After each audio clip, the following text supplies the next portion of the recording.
Olá, amigos de Safras e Mercado, sou o jornalista Alessandro Carvalho. Hoje é sexta-feira, dia 22 de setembro. Estamos começando nosso papo de câmbio. Vamos conversar sobre o comportamento do dólar nessa semana que foi movimentadíssima. Tivemos a super quarta e vou conversar com o meu amigo e parceiro de Safras e Mercado, correspondente cambial, Lucas Berti. Bom dia, Lucas, tudo bem? Muito bom dia, Alessandro. Como vai? Tudo bem. Lucas, semaninha foi movimentada, né? A gente já vai conversar sobre isso. Antes, eu dou um recado para você que ainda não se inscreveu aqui no nosso canal Safras TV. Inscreva-se e ative as notificações. Todos os dias temos um vídeo novo para você aqui no nosso canal. Deixe seu like, seu comentário e a gente responde, dá retorno para vocês. Em safras.com.br, conheça a plataforma Safras, tem tudo lá para você. Nossa consultoria, agência de notícias, cotações, gráficos, tudo que você precisa de informação para o agronegócio está lá na nossa plataforma. Lucas, nós tivemos a Super Quarta. Não foi, até parece coisa de futebol, né, Lucas? Super Quarta, quando tem grandes jogos do Campeonato Brasileiro, Libertadores, outros jogos. Não foi isso. Tivemos uma Super Quarta no mercado financeiro.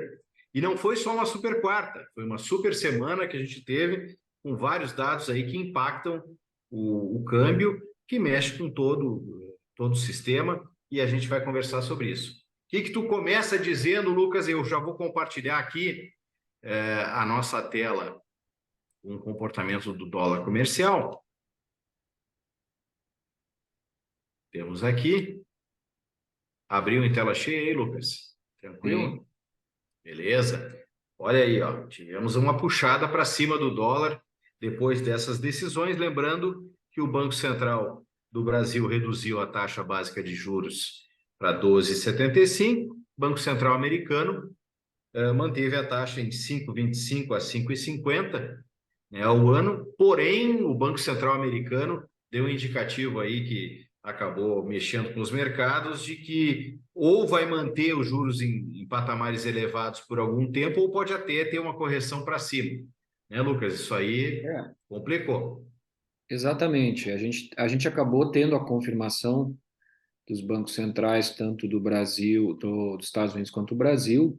Veio primeiro a decisão do Fed, em seguida, final do dia da quarta-feira, tivemos Copom, e se confirmou praticamente o que o mercado vinha esperando. De fato, dólar, os juros nos Estados Unidos mantido a taxa, entre 5,25 e 5,5, e no Brasil aquela redução de meio ponto percentual, né, trazendo os juros no país abaixo de 13%, 12,75%, ainda com um sentimento de que esses cortes vão se manter, talvez, nos próximos relatórios, claro, a priori, mas, Alessandro, a gente tem que salientar, ao longo de uma semana que nós tivemos juros também na Inglaterra, juros no Japão, recentemente, hoje de manhã divulgados, mantida a taxa de juros, também manutenção da taxa no Japão, o Japão que sofre também uma inflação um pouco acima do que eles normalmente vivenciam.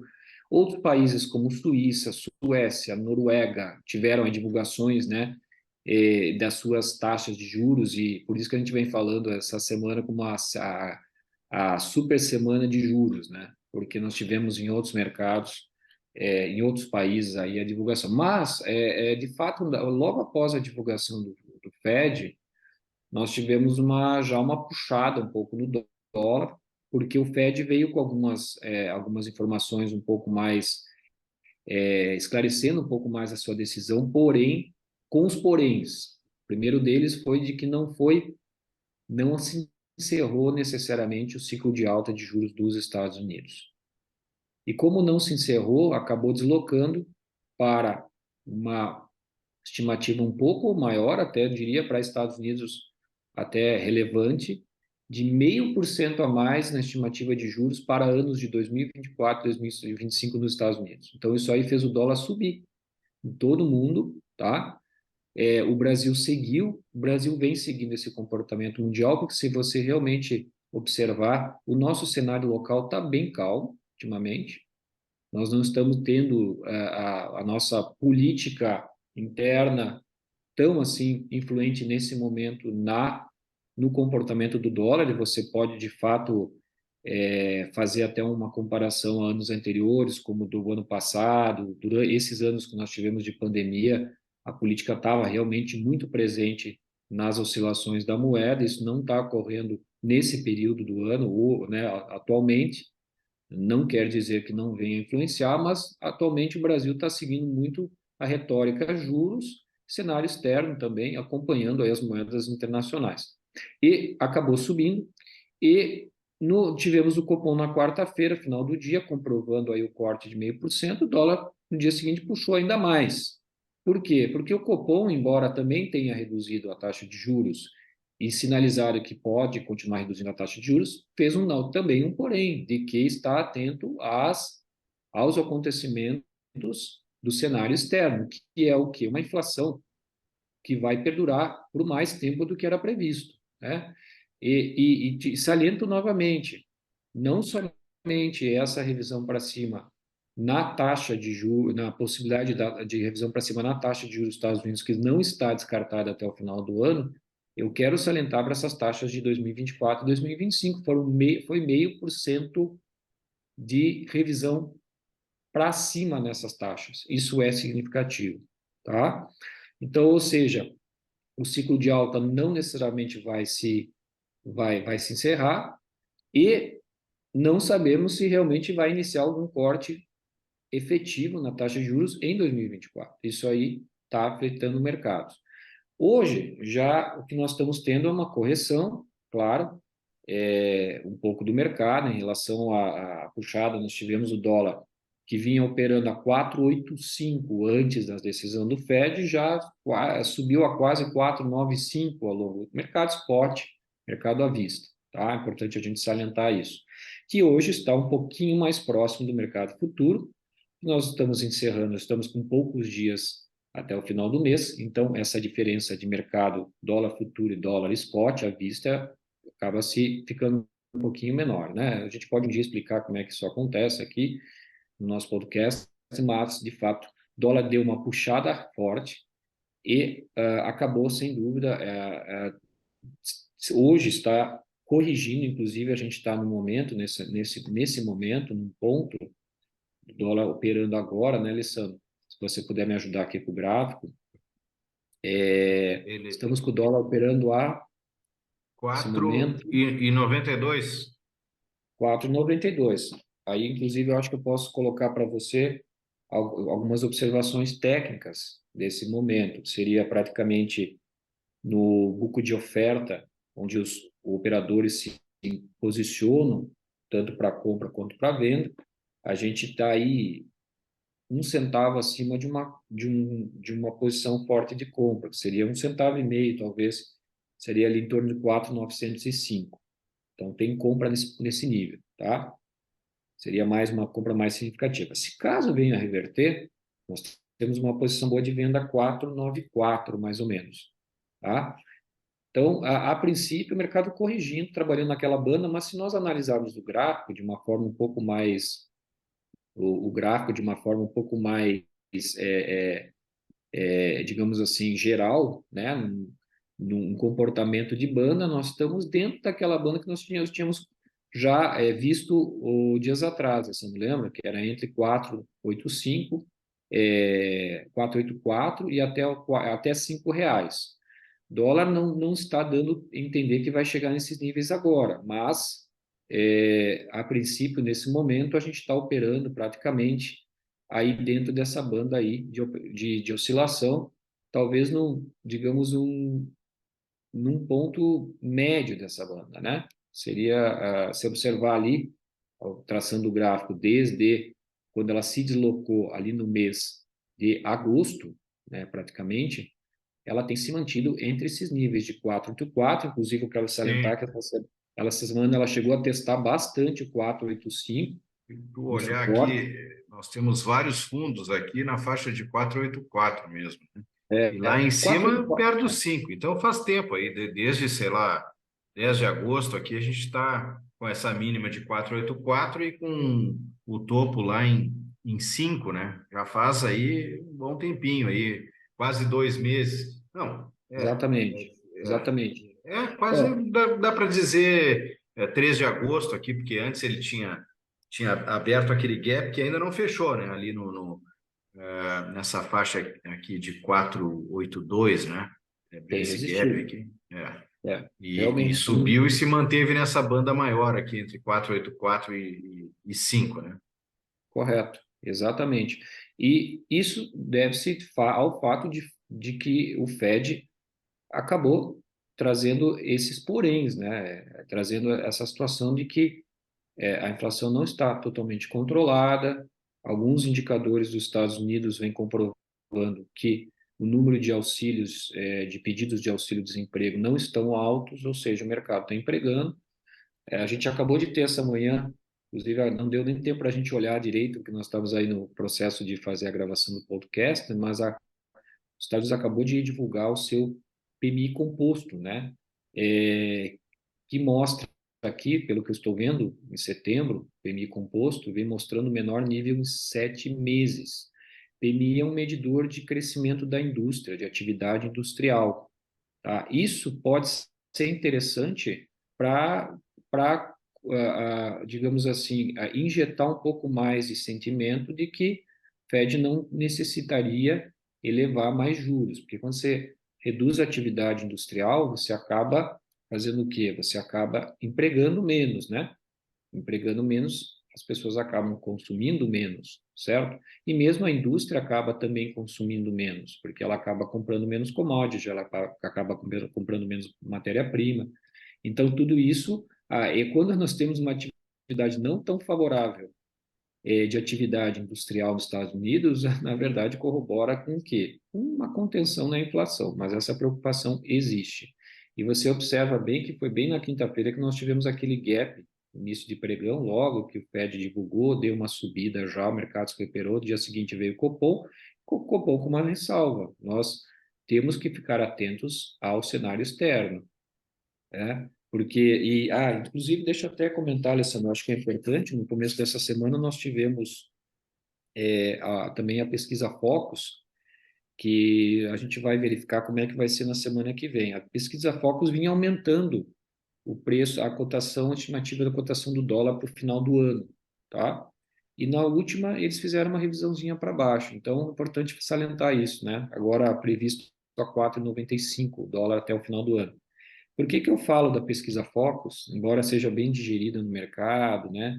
E já bem difundida, porque, na verdade, é uma mediana dos bancos, é o que os bancos projetam, grandes bancos projetam para o final do ano aí, uma estimativa do dólar e houve uma redução, enquanto o PIB ainda crescente, tá? Então, a pesquisa Focus dessa semana veio um pouco favorável, até IPCA um pouco mais baixo, PIB mais alto e dólar mais fraco.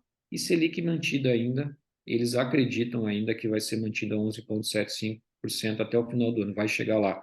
Estamos a 1% disso. Temos 2 relatórios, ainda mais 2 reuniões, seriam nas próximas 2 reuniões, a gente fazendo a conta, 2 cortes de 0,5 ponto percentual, né? É isso. Então, teriam que se confirmar esses, esses cortes para que realmente a gente consiga atingir essa mediana aí que a pesquisa Focus vem falando. Porém, pensando claro, se os juros no Brasil cair e se houver mais uma revisão para cima nos juros dos Estados Unidos, nós vamos ter um dólar um pouco mais forte, acredito, tá? É Porque isso, nós vamos. é isso que eu ia te comentar. Essa relação é interessante e para quem não é familiarizado, né? Se o juro americano vai subindo em relação. Claro que o juro americano é bem mais baixo do que o juro brasileiro, mas se essa relação, o juro americano acaba se fortalecendo e o nosso juro cai, estimula mais uma pressão de alta para o dólar, né? Menos investimentos em dólar para cá e mais para Isso. eles, e acaba havendo uma pressão natural sobre a moeda e o dólar tende a subir, né? Essa é o economiquez básico, né, Lucas? Então, Não necessariamente uma equação exata, né? Porque sim, claro. o que a gente tem observado? O juros dos Estados Unidos está subindo de qualquer forma, nós tivemos uma redução já de 1 ponto percentual e o dólar continua acomodado em certos níveis, certo? Sim, é verdade. O dólar não chegou a disparar, né? Não, por quê? De fato, nós estamos até performando muito bem. Nós estamos tendo uma previsão, embora essa estimativa de PIB ela ainda seja, nós estamos aí há 3 meses, nem estamos indo para o último trimestre do ano, e existe uma estimativa de um PIB que lá no começo do ano se falava em 1,2%, e nós estamos falando quase em 3%. Isso é muito favorável, porque a média mundial do PIB, a gente conversou sobre isso no podcast faz uns 3 meses, eu acho, a respeito, Isso. de que nós estávamos muito abaixo da média mundial, que seria em torno ali agora eu não tenho dado em mãos, mas naquele período estava em torno de 2,2% a média mundial, tá? Isso. É claro que essas revisões foram feitas, e se você ver, eu acho que na média mundial mesmo as revisões não tão favoráveis assim. No Brasil, a princípio, e muito em função do agronegócio, que é justamente as indústrias que é o segmento que vocês cobrem, né, no Sim. Safras e Mercado, performando excelentemente, né? Então, isso aí, de fato, faz com que esse sentimento, o pessoal olhe para o Brasil e diga, não, o Brasil está bem. Em termos de América Latina, também o Brasil está muito bem. Nós temos nossa economia aqui, digamos, América do Sul especificamente, o Brasil está muito bem perto de outros países aqui na América do Sul, né? Antes que eram países aí líderes no mercado mundial, a Argentina chegou a ser durante muito tempo, e nós temos aí o Brasil performando muito bem, né? Lucas, numa analogia meio assim, rasteira, a gente pode dizer que no nosso mar, no nosso litoral, as coisas estão um pouco mais calmas, mas o oceano está turbulento ainda, e essas ondas podem chegar aqui, né? Então, esse é o problema, né? Sim, concordo plenamente contigo. Inclusive, essas injeções de ânimo no mercado, você pode observar que elas acabam sendo momentâneas. Olha o que está acontecendo na China, por exemplo. A cada dia a gente lê uma notícia, uma informação diferente, né? Eu, particularmente, não sou nem você, nós somos, não fazemos furo de reportagem na China. A gente recebe o que eles publicam de lá, inclusive, nunca sabemos se a publicação de lá está 100% correta ou não. Mas o que a gente tem, o governo chinês vai injetar mais dinheiro na economia, vai injetar mais, vai fazer o yuan valorizar, injetar mais dinheiro no mercado, para, né, para gerar liquidez.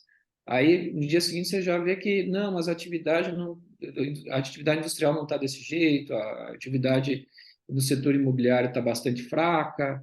É que são coisas que a gente recebe, injeções de ânimo no mercado, que funcionam momentaneamente, porque o mercado existe um aspecto estrutural, a longo prazo, né? É isso. Então, a gente fica preocupado com o cenário externo, global, porque, de fato, o que me parece, e né, a Europa é um exemplo típico disso também, se você observar, um problema seríssimo de travar a inflação e de crescer, né? Entende? E a mesma coisa existe ali fora. Essa longevidade que está sendo prevista na inflação aí de durar muitos anos, pode ser que seja concreta, e a gente não sabe até que ponto isso vai refletir no país, porque imagino que também a gente acaba conseguindo ter uma oportunidade de ser competitivo no mercado externo, claro, quando a gente acaba tendo, às vezes, um dólar um pouquinho mais alto, né? A gente entra mais competitivo no mercado, certo? Mas, né, de uma certa forma, a gente também tem esses reflexos aí do cenário externo em relação por exemplo, o estímulo do investidor em apostar numa economia como o Brasil quando você está com uma maremoto no exterior, entende? O pessoal busca, na fuga o pessoal vai para o dólar, né, Alessandro? Isso você está dizendo, né? Então é isso. Eu acho que para o dólar, sinceramente, até se a gente for falar aí em relação à nossa moeda, em relação ao dólar, o real acompanhando bastante o exterior, as moedas estão tendo aí um período agora, hoje, um pouco mais de alívio em relação ao dólar, mas a gente está trabalhando naquela banda. Eu, particularmente, não vejo grandes motivos para a gente sair dela por enquanto, certo? Nessa banda de que nós estamos vendo gráfica, me parece que está trabalhando muito bem nela, já faz um mês e pouco, certo? Teria que ter um acontecimento aí extraordinário, radical, que pudesse Pois é, alterar. e isso que eu ia comentar contigo para a gente encaminhar o final do nosso bate-papo, chegar a uma ligeira conclusão, é que a gente teve uma semana importantíssima, teve a Super Quarta, né? A gente vai chamar esse vídeo aí de Super Semana, mas o mercado acabou ficando na mesma banda, assim, né? Não teve, deu uma puxada aí nos últimos dias, hoje já está dando uma mudadinha, mas não saiu muito parece que precisa uma coisa maior ainda do que a super quarta, super semana para sair dessa banda, né, Lucas? Essa coisa maior seria no cenário interno, né? O Opa, que a gente normalmente está sentindo um pouco ausente, né? Nós temos nosso presidente já viajando, praticamente mais fora do país do que dentro do país, e praticamente não estamos tendo, parece que as coisas estão bastante calmas, nós estamos tendo aí, no nosso cenário político, muitos acordos, né, entre alas do governo e alas de centrão, então nós não estamos tendo um período de instabilidade política no Brasil, que gera o quê? Nervosismo, faz o dólar subir, ou cair muito forte às vezes, né? A gente está tendo esse tipo de situação. Então, acho, Alessandro, por enquanto, e de fato nossa economia performando dentro do cenário mundial, global, performando bem ainda, né? Dentro daquilo que nós estamos recebendo de dados, dólar mantido, inclusive o petróleo, que era uma preocupação. Esse é um ponto, eu acho, né? O petróleo subindo muito, porque a Arábia Saudita e Rússia enxugando bem a oferta, né? Mas essa, essa possibilidade de revisão para cima, de mais uma revisão no Fed para cima, isso fez o petróleo cair um pouco, certo? Então você está tendo esse equilíbrio, que a gente já estava arrumando ali por US$ 100 o barril. Você viu que rompeu os US$ 95 o barril em Londres e de repente já estamos aí com a 93 corrigindo no dia. Então, seria um aspecto, especialmente subir muito o petróleo, de gerar inflação no país, né? De gerar um pouco de nervosismo aqui no Brasil. Mas também nós temos tendo esses controles, esse processo regulador. Eu acho que o mercado, acho que o cenário local aqui um pouco calmo, Alessandro. Talvez a gente não tenha tantas variações se, nos próximos dias, talvez até o nosso próximo bate-papo. Lucas, mais uma vez, meu amigo, muito obrigado pelas tuas informações. Vou dando os recados finais aqui que a gente tem sobre os nossos cursos. Temos agora no final do mês, vou encontrar aqui, curso online Mercado de Opções de Milho e Soja, nos dias 26 e 27 de setembro. Curso presencial Trading School Milho e Soja, 28 e 29 de setembro. Curso online Comercialização de Milho e Soja, dias 28 e 29 de setembro. Todos esses cursos ali, como fazer a sua inscrição, estar junto com a gente na descrição do vídeo, assim como em todas as nossas redes sociais e também como ter o contato do correspondente cambial, Lucas Berti. Lucas, valeu o bate-papo, até a próxima, um abraço, bom final de semana. Bom final de Eu que lhe semana a agradeço todos. pelo convite. Até a próxima, Alessandro. Um abraço para vocês aí do Safras.